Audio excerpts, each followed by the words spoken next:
Ini adalah rahasia tengah malam. Beranikah kau mendengarnya?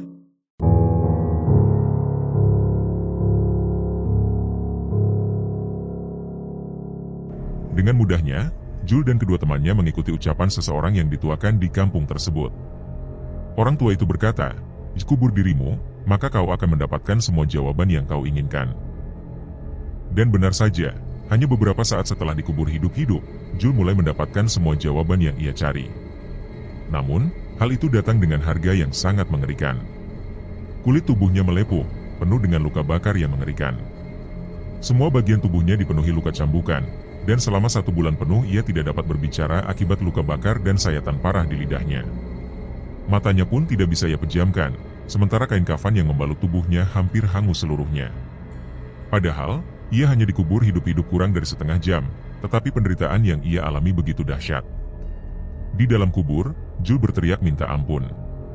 Teriakan putus asanya, penuh rasa takut dan penyesalan, terdengar jelas oleh kedua temannya. Teriakan itu menggema di udara, karena sebelumnya Jul telah dipersiapkan dengan membawa mikrofon ke dalam kubur, sehingga jika terjadi sesuatu, kedua temannya bisa segera menggali kembali. Dan benar saja, mereka bergegas menggali ketika mendengar teriakan yang begitu mengerikan.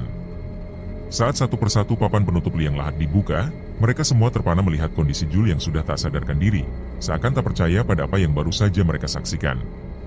Kisah ini terjadi di salah satu daerah di Pekalongan, sekitar tahun 1980. Hingga saat ini, kabarnya orang yang terlibat dalam kejadian tersebut masih hidup.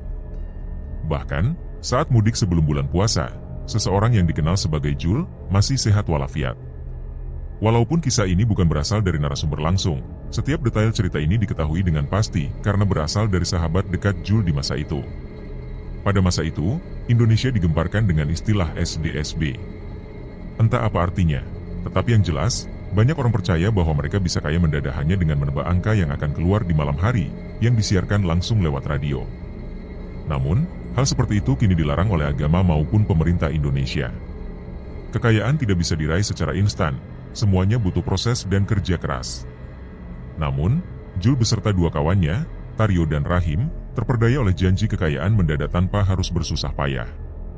Sawah dan tanah milik orang tua mereka hampir ludes terjual, hanya untuk digunakan memasang angka. Namun, sayangnya, setiap angka yang mereka pasang tidak pernah keluar. Alih-alih sadar, mereka malah semakin terjerumus dalam perjudian. Rasa penasaran dan iri semakin menghantui mereka, terutama Jul, yang terus-menerus memikirkan mengapa orang lain bisa menang, sementara dirinya selalu kalah. Setiap hari, ia hanya duduk di teras rumah, memegang buku dan pensil, memotret angka-angka, berharap menemukan jawaban. Satu hari, terdengar suara yang memanggil Jul, mengganggu lamunannya. Ariel, salah satu kawannya, menegurnya dengan tawa kecil.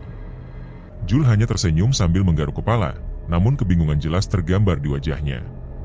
Saat Rahim menanyakan angka yang akan dipasang malam itu, Jul mengaku belum punya. Ia merasa pikirannya kalut, terjebak dalam lingkaran kekalahan yang terus berulang. Depan benar, belakang salah, atau sebaliknya, dikeluh Jul kepada kedua temannya. Kemudian, Rahim berbagi sebuah informasi. Ia mendengar bahwa di sebuah kampung jauh, ada seseorang yang bisa memberikan angka yang tepat. Rumahnya ada di dalam hutan, dan info ini ia dapat dari seseorang yang menang taruhan. Jul dan Taryo merasa tertarik, dan akhirnya mereka bertiga memutuskan untuk pergi ke tempat tersebut. Setelah mengambil jaket, mereka berangkat. Setelah sehari semalam perjalanan, mereka tiba di rumah yang dimaksud. Rumah itu terpencil, berada di dalam hutan. Mereka sampai di sana pada sore hari dan memberikan salam dari luar rumah. Seorang kakek tua renta keluar sambil membuka pintu, menyambut mereka. Sebelum sampai di sini, kakek tersebut bertanya apakah mereka melewati sungai kecil yang memiliki 3 jembatan bambu. Kakek itu meminta mereka membawa ketiga jembatan bambu tersebut.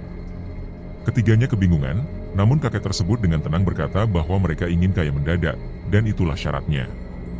Tanpa ragu, mereka bertiga segera berlari kembali ke sungai, yakin bahwa kakek itu mengetahui maksud kedatangan mereka.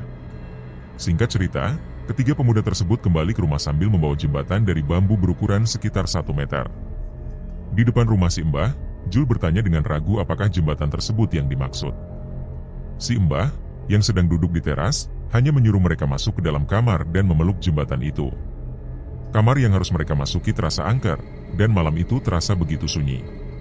Ketiganya diarahkan untuk tidur sambil memeluk jembatan bambu tersebut, meskipun waktu belum larut dan mereka merasa sulit untuk memejamkan mata.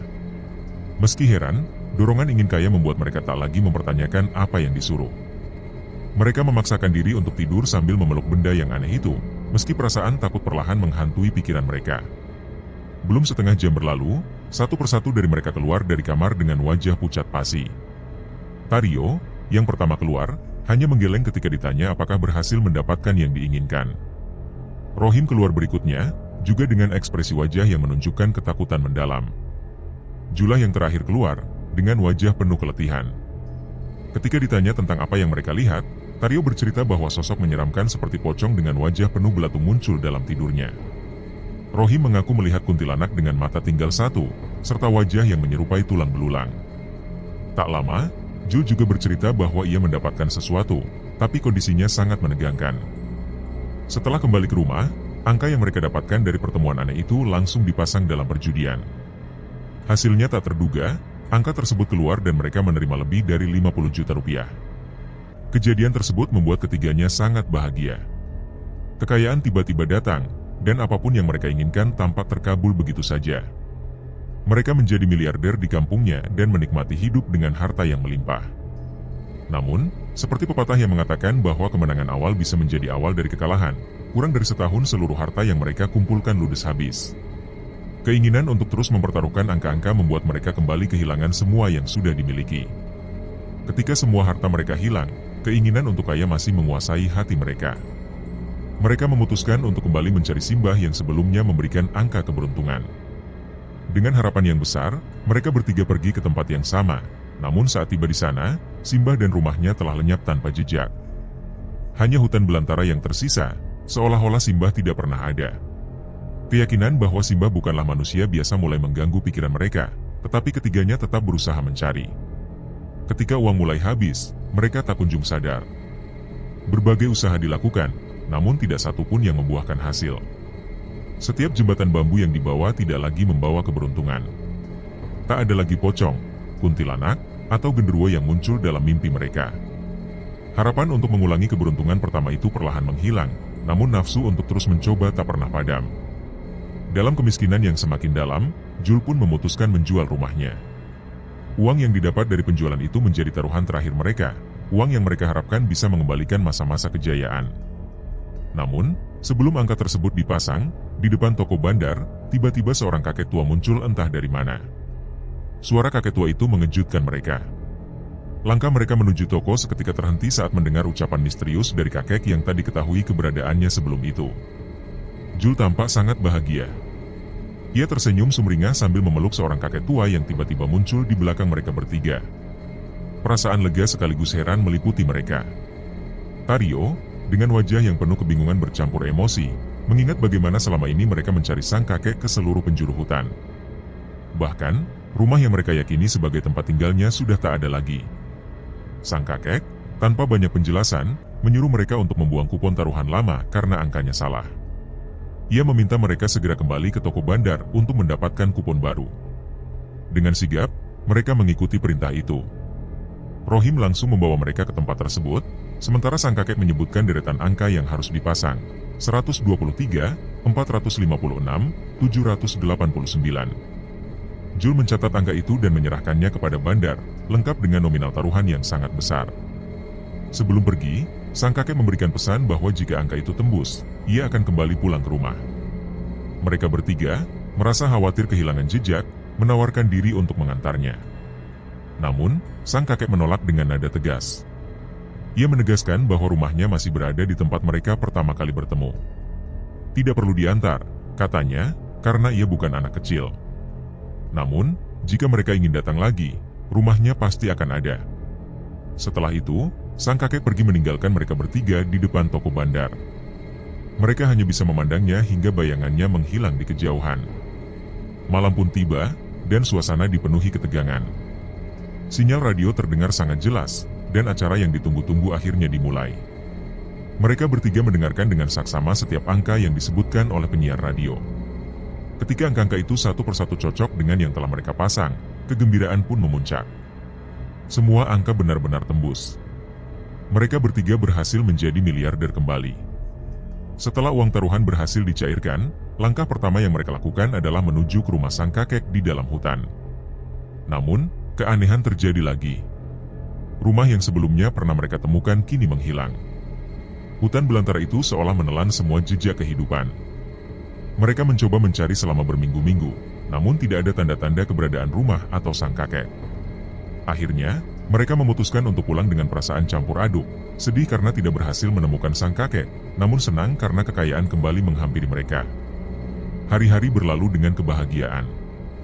Segala hal yang dulu hilang kini bisa dibeli kembali. Namun, ada hal aneh yang terus membayangi mereka. Setiap kali memasang angka setelah itu, hasilnya selalu kalah. Kekalahan demi kekalahan membuat mereka mulai berpikir untuk berhenti dan hidup normal, menikmati kekayaan yang telah ada.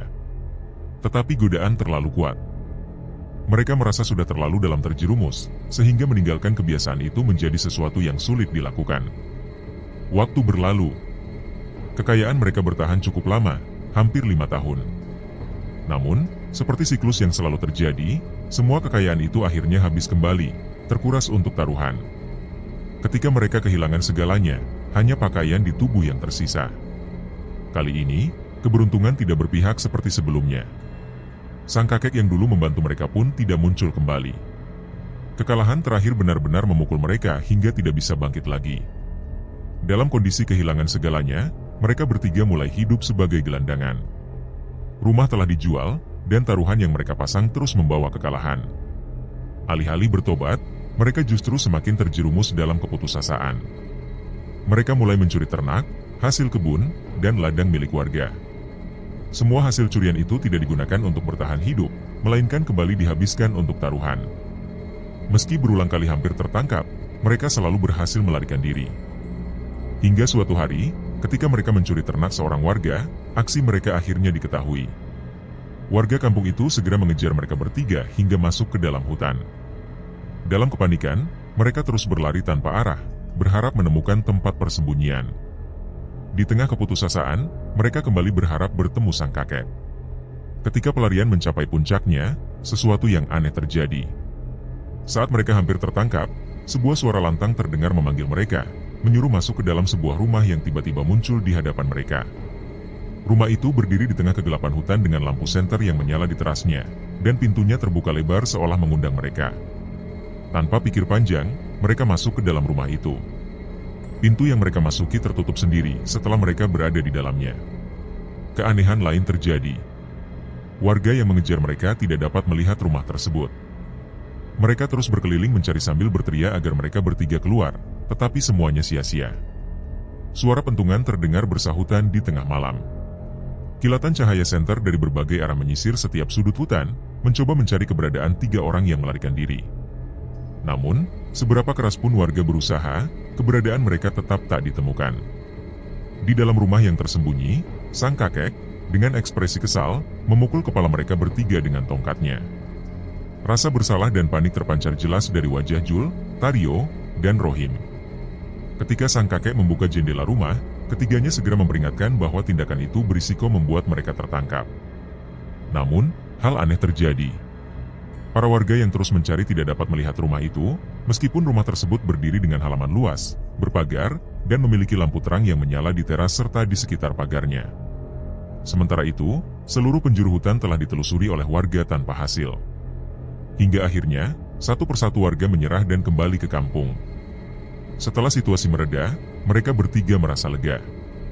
Jul, yang masih penasaran, bertanya kepada sang kakek mengapa selama ini rumah tersebut tidak pernah ditemukan, padahal mereka telah mencarinya selama hampir 1 bulan.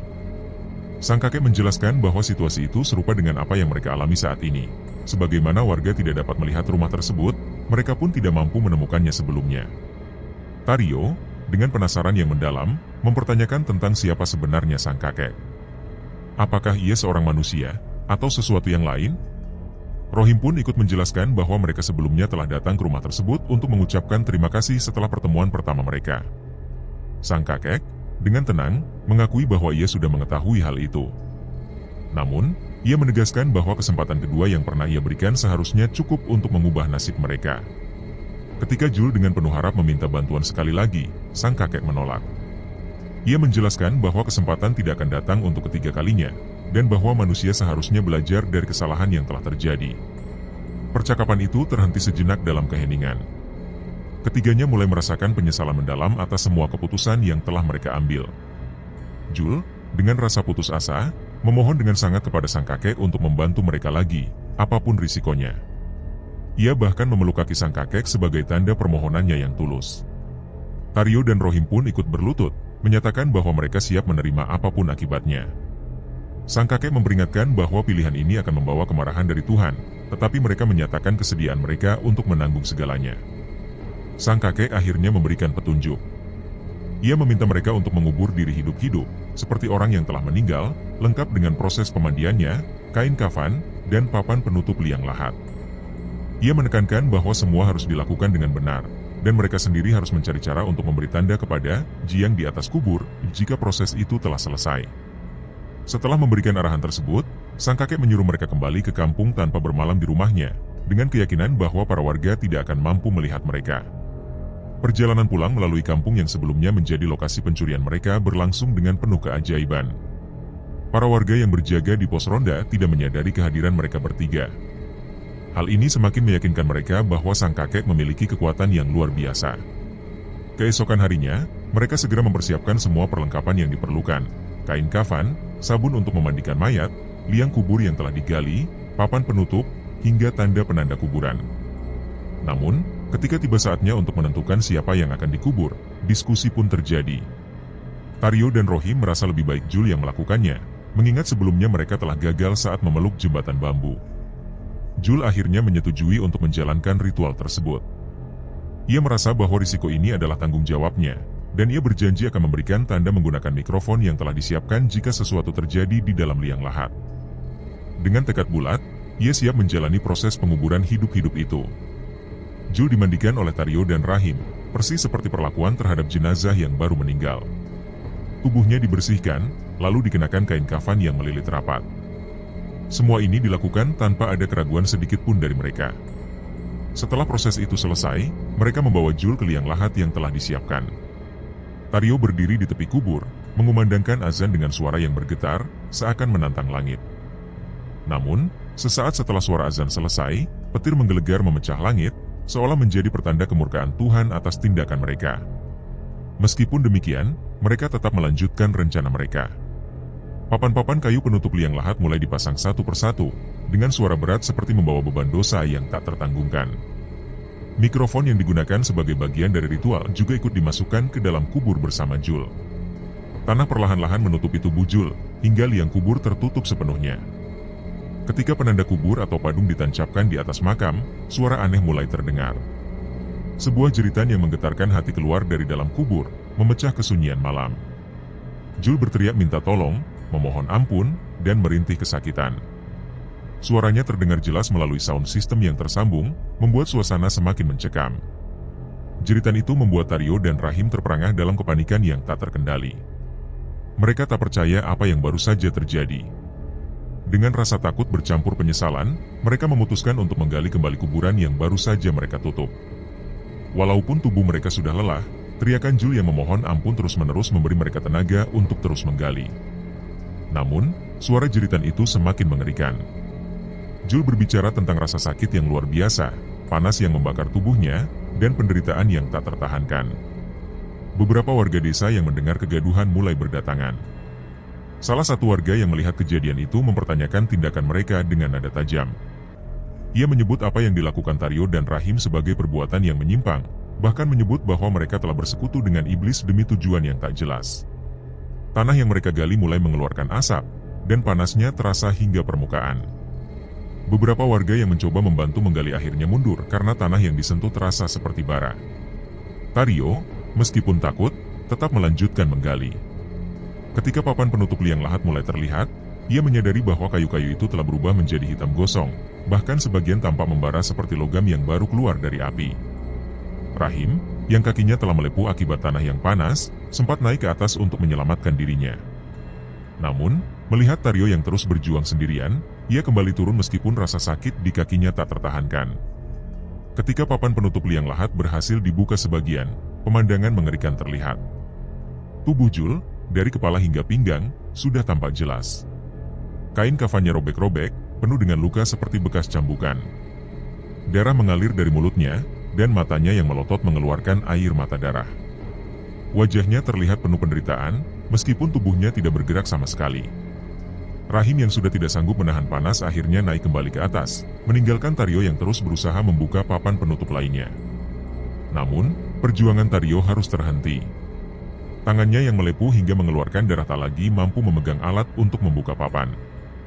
Warga yang menyaksikan peristiwa itu hanya bisa terdiam meri. Mereka tak berani turun membantu, sebab tanah yang memerah seperti bara itu menimbulkan ketakutan yang luar biasa. Tario akhirnya menyerah, sementara suara jeritan Jul semakin lirih hingga akhirnya menghilang sama sekali. Tidak ada yang tahu apa yang sebenarnya terjadi di dalam liang lahat itu. Teriakan yang menggema di atas liang kubur itu begitu memilukan. Tario dan Rohim berada di atas kubur dengan tubuh yang penuh luka bakar. Tangisan mereka mengiringi rasa sakit yang merambat di sekujur kaki dan tangan, namun mereka tidak bisa meninggalkan tempat itu. Suasana semakin tegang ketika seorang tokoh masyarakat dan seorang ustaz datang setelah diberitahu oleh warga. Ketika ustaz melihat kondisi Tario dan Rohim, ia hanya bisa mengucap istighfar dengan nada pilu. Kedua pemuda itu terjebak dalam situasi mengerikan di mana panas dari tanah merah dan papan penutup kubur seolah membara. Tatapan ustaz tertuju pada liang kubur itu, di mana tubuh Jul terbaring dalam kondisi yang mengerikan. Dengan penuh keyakinan, ustaz mendekati liang lahat itu. Tidak ada yang berani turun, bahkan setelah ustaz memohon bantuan warga. Namun, sang ustaz tetap berdoa dan melafalkan basmalah sebelum menuruni liang kubur. Hal yang luar biasa terjadi, meski tanahnya masih merah membara, kaki dan tangan ustaz tidak terluka. Sisa papan penutup kubur yang hitam gosong mulai diangkat oleh ustaz dengan hati-hati. Ia memohon kepada warga untuk membantu mengangkat tubuh Jul, namun ketakutan membuat mereka enggan turun. Tario dan Rohim, yang masih diliputi rasa bersalah, memutuskan untuk mencoba lagi. Namun, panas yang semakin menyengat membuat mereka meloncat ke atas dengan luka yang semakin parah. Akhirnya, seorang tokoh masyarakat yang dihormati ikut turun membantu ustaz. Dengan keyakinan kepada Allah, mereka berdua berhasil mengangkat tubuh Jul yang terbaring kaku. Tubuh itu penuh luka mengerikan. Kain kafannya gosong, wajahnya terluka dengan cambukan, dan darah segar masih mengalir dari mulutnya. Namun, yang lebih aneh adalah tokoh masyarakat yang turun bersama ustaz juga tidak terluka meskipun tanah masih membara dan mengeluarkan asap. Tubuh Jul kemudian dibawa ke dalam rumah. Ketika ia sudah berada di atas liang kubur, barulah warga mulai membantu membopong tubuhnya. Bau gosong yang menyengat menusuk hidung, membuat mereka semua terus mengucapkan istighfar. Tubuh Jul masih mengeluarkan asap, seolah api yang menyiksanya belum sepenuhnya padam. Tangis Tario dan Rohim pecah, air mata mereka jatuh tak henti-henti. Luka bakar yang mereka derita menjadi saksi atas perbuatan yang telah dilakukan. Banyak warga yang menyalahkan mereka bertiga, menyebut tindakan mereka sebagai penyimpangan yang tidak dapat dimaafkan. Namun, ustaz dengan bijak menenangkan suasana. Ia mengingatkan bahwa kejadian ini adalah peringatan dari Tuhan, tidak hanya bagi mereka bertiga, tetapi juga bagi semua yang hadir. Tuhan telah menunjukkan kuasa-Nya, bahwa setiap perbuatan akan mendapatkan balasannya, baik di dunia maupun di akhirat. Keheningan menyelimuti ruangan ketika ustaz menyelesaikan penjelasannya. Semua orang yang hadir terdiam, meresapi setiap kata yang baru saja didengar. Ketika kain kafan yang menutupi tubuh Jul dibuka seluruhnya, seruan takbir menggema dari berbagai sudut ruangan. Seruan itu bercampur dengan isak tangis ustaz dan para warga yang menyaksikan kondisi Jul yang begitu mengerikan. Tubuh Jul hampir sepenuhnya dipenuhi luka cambukan yang dalam, sementara kulitnya terlihat melepuh akibat luka bakar. Ustaz segera meminta air untuk memandikan tubuh Jul yang tak berdaya. Meskipun matanya masih melotot lebar, Jul tetap belum menunjukkan tanda-tanda kesadaran. Dengan penuh kehati-hatian dan diiringi doa-doa yang dipanjatkan kepada Tuhan, tubuh Jul mulai dimandikan.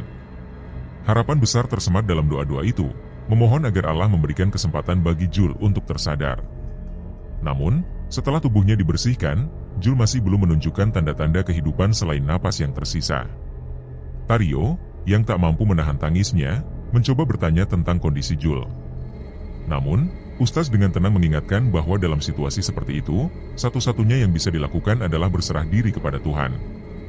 Setelah merenung sejenak, ustaz mendekati tubuh Jul yang terbaring.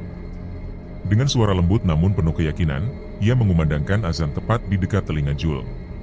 Suara azan itu menggema dengan nada yang begitu menyentuh hati, hingga membuat semua yang mendengar tersentuh. Keajaiban pun terjadi. Sesaat setelah azan selesai, tubuh Jul mulai berontak, seolah-olah seseorang yang tertidur lelap telah dibangunkan secara paksa. Perlahan, kesadaran Jul kembali, meskipun ia masih tak mampu berbicara. Ketika lidahnya terlihat menjulur keluar, semua orang terkejut melihat adanya bekas luka cambukan yang dalam di sana. Momen itu diiringi oleh ucapan syukur yang tak henti-hentinya keluar dari mulut warga yang menyaksikan peristiwa tersebut. Jul, bersama Tario dan Rohim, segera dibawa ke dokter untuk mendapatkan perawatan lebih lanjut. Kondisi mereka perlahan membaik, tetapi Jul menghadapi tantangan lain. Meskipun luka di lidahnya telah sembuh, ia tetap tidak mampu berbicara selama hampir 1 bulan penuh. Keluarga Jul kemudian memutuskan untuk mencari pengobatan alternatif melalui jalur ruqyah.